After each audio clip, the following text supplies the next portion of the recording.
હવે એક બાજુ આરતીની તૈયારીઓ ચાલુ કરે છે સાહેબ, અને માતાજીનો દીવો ભરી લીધો છે. ઘીનો કરવાનો છે.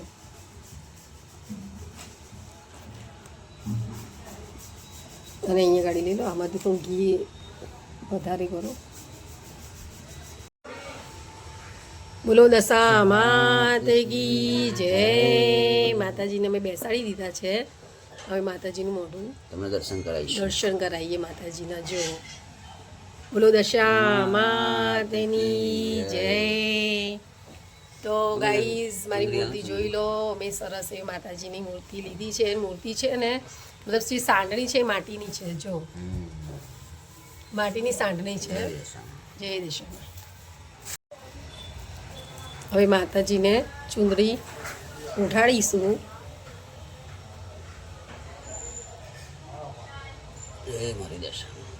જય મા દશામાં.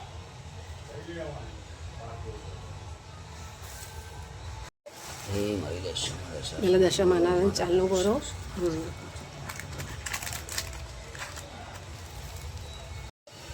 હવે માતાજીને હાર પહેરાવીશું. માતાજીને હાર પહેરાયો છે.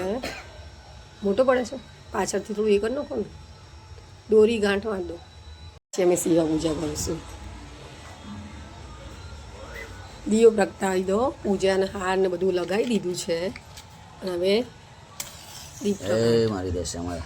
હે મા દશામાં ભૂલચૂક પૂજાની અંદર થઈ હોય તો માફ કરજો. અને આજથી આ દશામાનું વ્રત ચાલુ સાહેબે કર્યું છે, લીધું છે. તો એની અંદર થોડી બી ભૂલચૂક થઈ ગઈ હોય તો માફ કરજો. એની માફી માગીએ છીએ. માતાજીનું શણગાર છે ને એ બાજુમાં મૂકો. હવે આજે પૂજા પર છે ને આપણે 10 દિવસનો એ સાથે જ મૂકી દેવાનું. સાથે જ એને પછી કંકુ ચોખાના અબીલ ગુલાલથી રોજ એની પૂજા કરવાની. તો કાઢીને મૂકો તો ને, કાઢીને મૂકો બધું સાઈડમાં ગાડી મૂકી દો.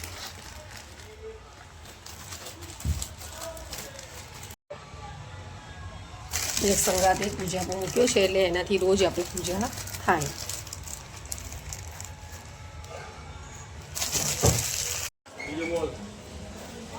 જો અમારા સાહેબ પૂજાની તૈયારી કરે છે. તો હવે આરતી કરશું અને માતાજીની પ્રસાદ હજી બાકી છે, પ્રસાદ ધરાવીશું.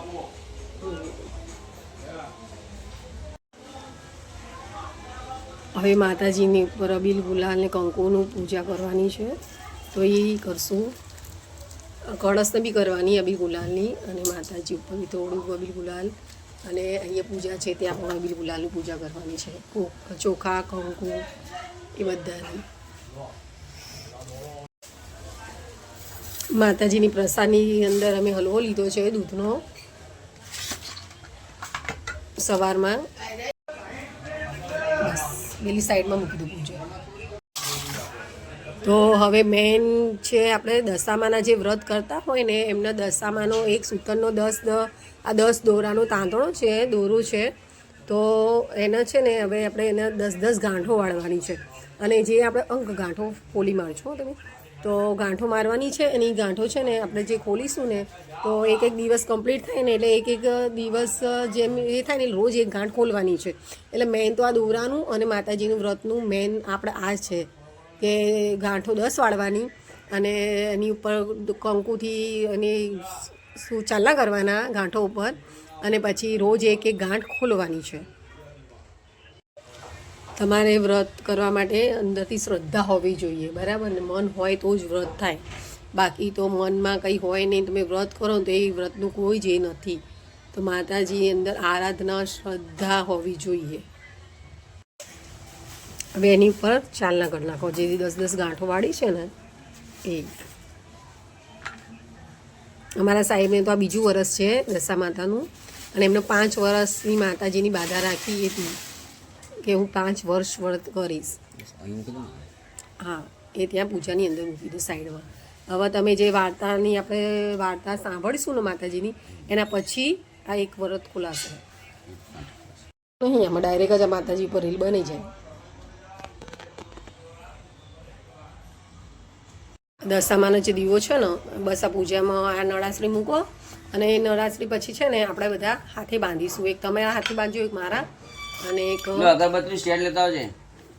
દેવરાજના પેરેન્ટ્સના હાથમાં પૂજા થઈ જાય ને પછી બાંધીશું, બરાબર ને.